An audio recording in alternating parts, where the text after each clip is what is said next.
샬롬 할렐루야. 이사야 60장 1절.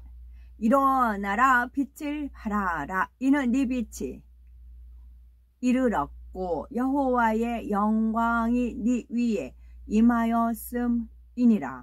아멘. 요한일서 1장 5절. 우리가 그에게서 듣고 너희에게 전하는 소식은 이것이니 곧 하나님은 빛이시라.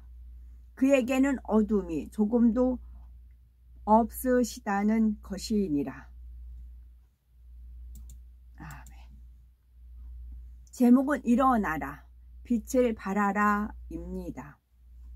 밤이 깊고 어둠이 짙어 갈수록 사람들은 빛에 대한 고마움을 느끼게 되므로 그 가치는 더욱 커지기 마련입니다. 마찬가지로 죄로 간용하여 날로 어두워져 가는 이 세대 속에서 비추는 그리스도의 빛은 수많은 영혼을 사망에서 생명으로 어둠에서 빛으로 인도하고 있으니 그 가치는 이루 말할 수 없지요.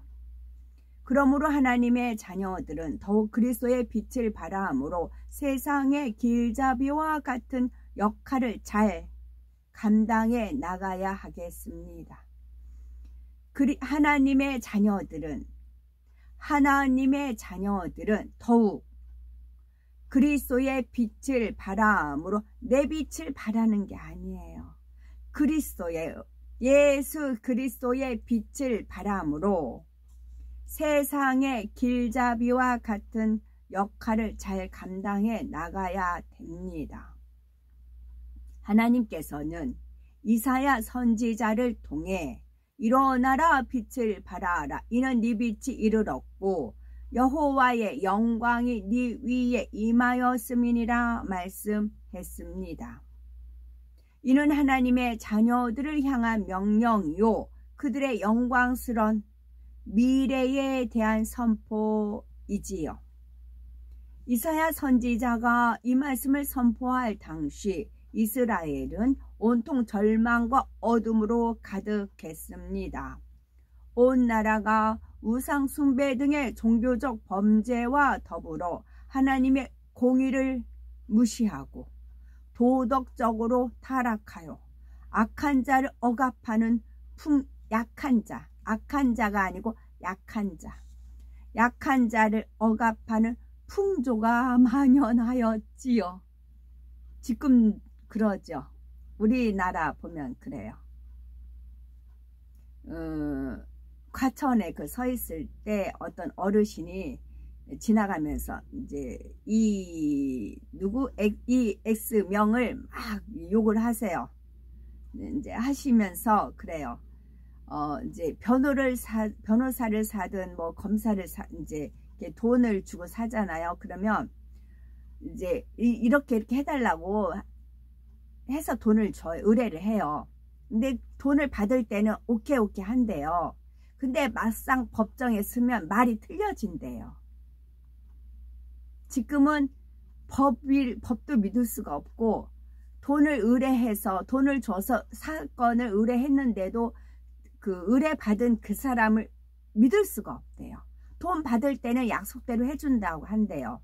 근데 그 돈 받을 때만 오케이 하지 막상 법정에 쓰면 딴 말을 한대요. 그래서 그분 어르신이에요. 이렇게 지팡이 짚고 가는 여자 어르신이 그러시는 겁니다. 잠깐 신호등이 거기가 꽤 길게 멈추거든요. 신호등 이제 사이에 기다리시면서 저한테 하소연을 하시는 겁니다. 돈을 받을 때뿐이래요. 돈을 받고 나서 막상 법정에 있으면 의뢰한 내용한테 안 한대요. 그렇다고 지금 검사도 믿을 수가 없고 변호사도 믿을 수가 없고 그렇다고 막 그러시면서 또 어떤 거를 의뢰를 해야 되겠다고 고발을 해야 되겠다고 그러면서 지나가셨어요. 그래서 법이 있어도 여기 공의를 무시한다. 그러니 세상이 사람들 간에 서로 이렇게 하자라고 약속을 했잖아요. 그것이 무너졌다는 거예요. 그런데 하나님의 공의를 무시하는 거는 너무나 만연한 거죠. 온통 절망과 어둠으로 가득 찼고 온 나라가 우상 숭배 등의 종교적 범죄와 더불어 하나님의 공의를 무시하고 도덕적으로 타락하여 약한 자를 억압하는 풍조가 만연했지요. 물론 하나님께서는 수없이 회개를 권고하셨지만 이를 무시하고 계속해서 악을 행하자 마침내는 그들을 바벨론의 손에 붙이고 말았습니다.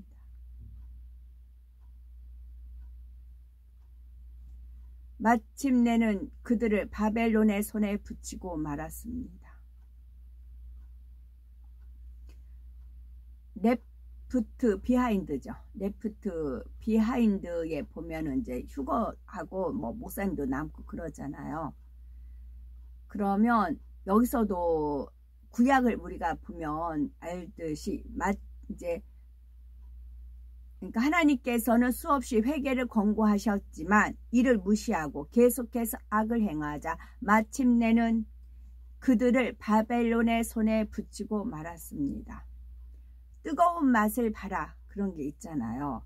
그래서 그 월화 할 때 화를 하나님께서 꽃화와 불화로 가르쳐 주셨어요. 저한테.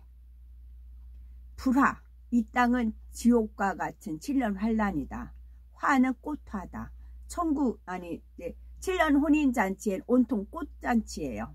막 진짜 이루 말할 수가 없어요. 하나님께서 한 번씩 나가면 하늘을 이렇게 해서 하나님께서 사인으로 이렇게 알려주시거든요. 빛의 터널이 있어요. 이렇게 신랑 신부 이렇게 등장하고 그러면 우리 머리 위로요. 빛으로 무지개 같은 빛의 터널을 쫙 천사들로 이렇게 아치형을 만들어요. 그러니까 이게 아치형을 만드는데 모든 천사들이 아치형을 쫙 만들어요. 그리고 우리는 거길 지나갑니다. 그런 가면 꽃으로 장식하고 빛도 온갖 빛이 있잖아요. 그 빛으로 쫙 터널을 만듭니다. 그 터널로 우리는 지나가요. 그런 이벤트뿐만 아니라 정말 황홀합니다. 우리는 그런 황홀한 시간을 보내고 이 땅은 7년 환란이에요. 뜨거운 맛을 보는 겁니다. 하나님을 말씀을 무시하고 경홀히 여기고 주님의 양떼를 자기 양떼인 양 하는 분들이 있으시죠.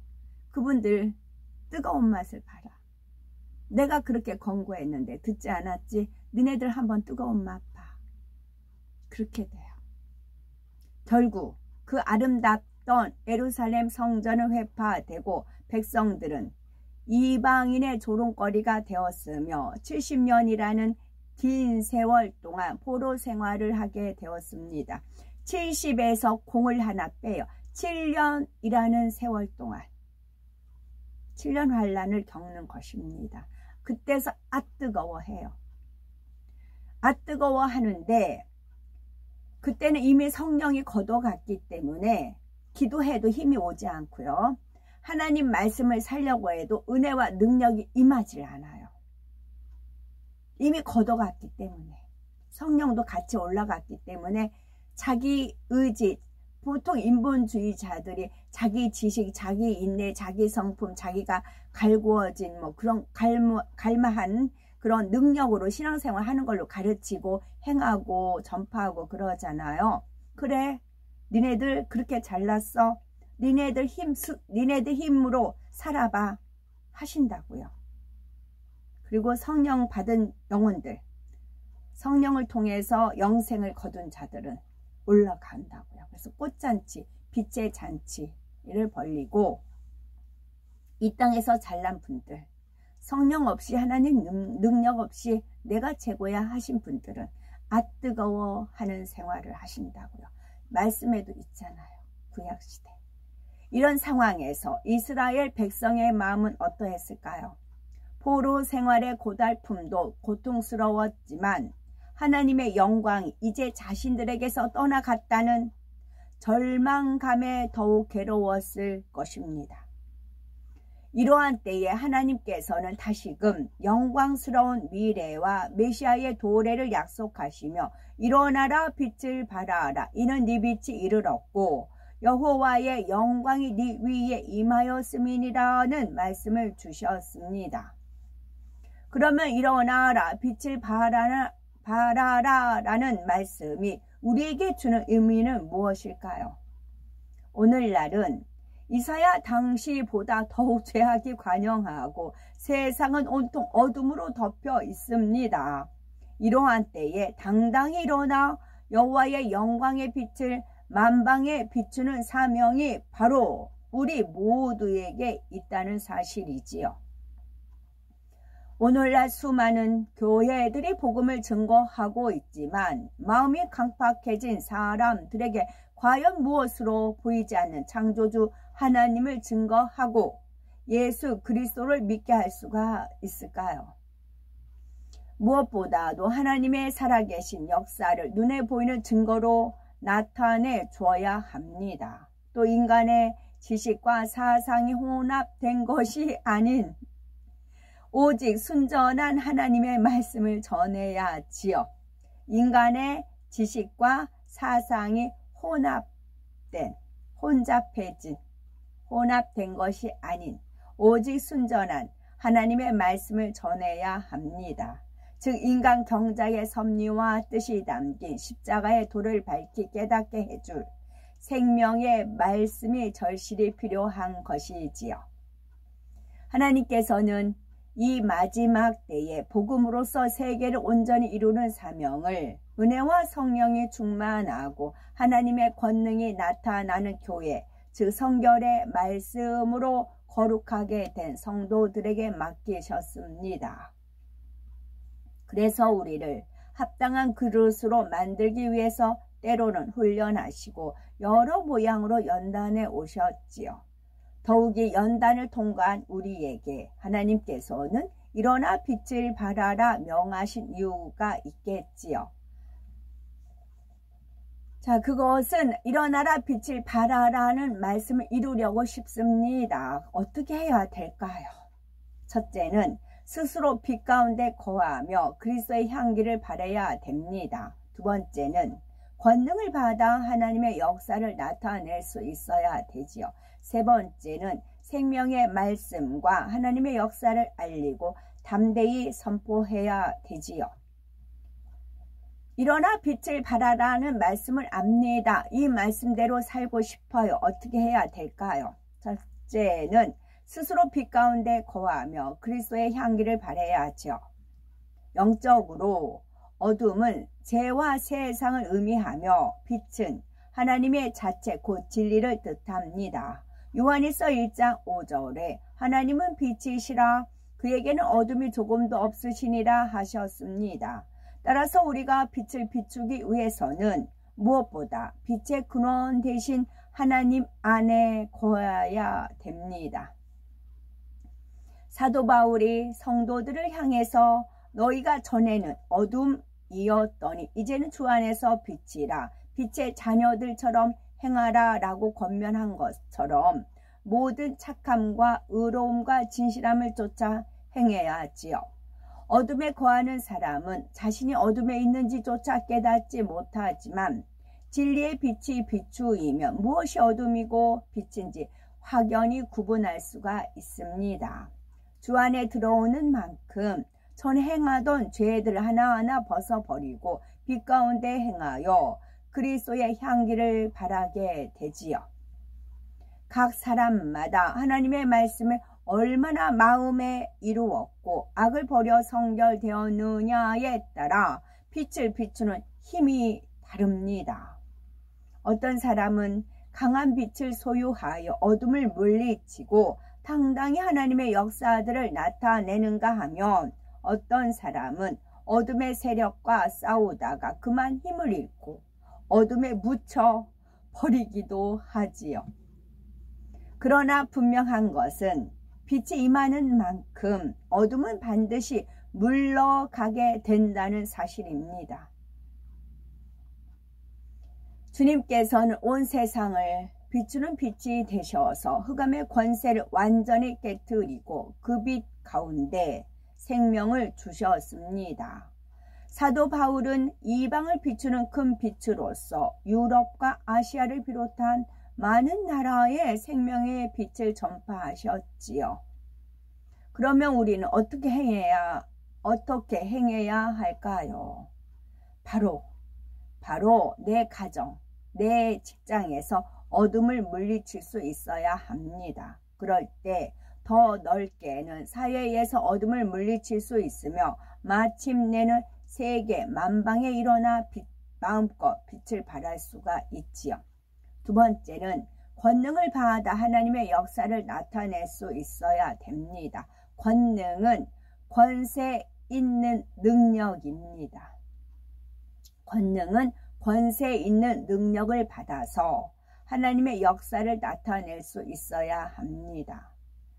부활하신 주님께서는 승천하시면서 제자들에게 오직 성령이 너희에게 임하시면 너희가 권능을 받고 예루살렘과 온 유대와 사마리아와 땅 끝까지 이르러 내 증인이 되리라 말씀하셨습니다. 이 말씀대로 초대교회 당시 사도들뿐만 아니라 빌립과 스데반 집사와 같은 성도들이 권능을 베풀며 복음을 증거하는 곳곳마다 유대인들을 비롯하여 수많은 이방인들이 주께로 나오는 놀라운 역사가 일어났지요. 이와 같이 주의 종이 아니라 해도 성령을 받은 우리들은 권능을 받아 빛을 발해야 됩니다. 권능하니까 안진뱅이 일어나고 소경 눈을 뜨고 절름발이 일어나고 이렇게 낫고 그렇게 하면 멀리 느껴져요. 내가 어떻게 그래요? 그래서 이 권능을 권세 있는 능력, 내게 능력 주신 자 안에서 모든 걸 살 수 있다. 그 말씀 많이 아시잖아요. 근데 어떤 능력? 권세 있는 능력. 권세 있는 능력을 받아 빛을 발해야 합니다. 그러기 위해서는 무엇보다 그에 합당한 그릇을 갖추는 것이 우선이지요. 곧 악은 모양이라도 버리고 하나님 앞에 온전하고 흠이 없을 때라야 권세 있는 능력을 받아 마음껏 하나님께 영광 돌릴 수 있습니다. 만일 세상으로부터 쫓아온 육신의 정욕, 안목의 정욕, 이생의 자랑이 남아있는 상태에서 하나님께 권능을 받는다면 그 사람은 교만해져서 오히려 쓰임받고 버려지게 될 뿐입니다. 밑줄 짝입니다. 육신의 정욕, 안목의 정욕, 이생의 자랑이 남아있는 상태에서 하나님께 권능을 받는다면 그 사람은 교만해져서 오히려 쓰임받고 버려지게 될 뿐입니다. 쓰임받고 버려지게 될 뿐입니다. 성경을 보면 권능받은 사람들은 한결같이 마음의 성결을 이루어서 흠이 없고 온유하며 오직 하나님의 뜻대로 순종하였지요. 권능은 빛이신 하나님으로부터 오는 것입니다. 따라서 주님의 아름다운 마음을 닮아서 불같은 기도를 쌓아야 주님이 주시는 권능, 권세 있는 능력을 받아서 온 세상에 빛을 발할 수 있습니다. 세 번째는 생명의 말씀과 하나님의 역사를 알리고 담대히 선포해야 하지요. 주님의 부활을 목격했던 초대교회 성도들이 만약 핍박이 두려워서 복음을 증거하지 않았다면 오늘날 기독교는 존재하지 않을 수도 있지요. 우리는 하나님의 살아계신 권능의 역사와 혼과 영과 민 관절 골수를 찔러 쪼개는 생명의 말씀을 들었습니다. 그러니 초대교회 성도들처럼 나가서 담대히 전해야 할 것이지요. 빛이 임하는 곳마다 어둠이 물러가듯이 우리가 하나님의 확실한 증거들을 선포할 때 이것이 빛이 되어서 악한 원수마귀 사단의 진을 다 깨트리게 됩니다. 나가서 수많은 사람을 어둠에서 빛으로 인도하게 되지요. 그러니 일어나 빛을 발하는 우리 모두가 되어서 생명 다해서 복음 증거자의 사명을 감당해야 할 것입니다. 이사야 선지자는 내가 누구를 보내며 누가 우리를 위하여 갈꼬 하는 주님의 음성을 들었을 때 내가 여기 있나이다 나를 보내소서 하며 하나님의 뜻을 이루어 나갔지요. 사도 바울은 모든 서신에서 하나님의 뜻으로 사도된 나 바울이라 자신을 소개하며 담대히 복음을 증거해 나갔습니다. 비록 메인 몸이 되어서 편지로밖에 하나님의 말씀을 전할 수 없었지만 이를 통해서 성도들은 힘을 얻어 박해를 이겨내고 곳곳에 세워진 교회들은 든든히 성장해 나갈 수가 있었습니다. 우리는 하나님의 영광이 빛이 찬란하게 비추며 하나님의 뜻이 온전히 이루어질 때를 기다리며 뜨겁게 달려나가야 되겠습니다. 이사야 선지자는 아모스, 호세아, 미가와 동시대에 활동했던 선지자입니다. 이사야는 하나님의 말씀을 두려움 없이 선포하며 메시아에 관한 예언을 많이 하였지요. 그는 성전에서 하나님의 소명을 받아 유다와 예루살렘에서 선지자로 활동하였고 유다와 열방을 향해 가깝고 먼 미래에 있을 일들을 예언하였습니다.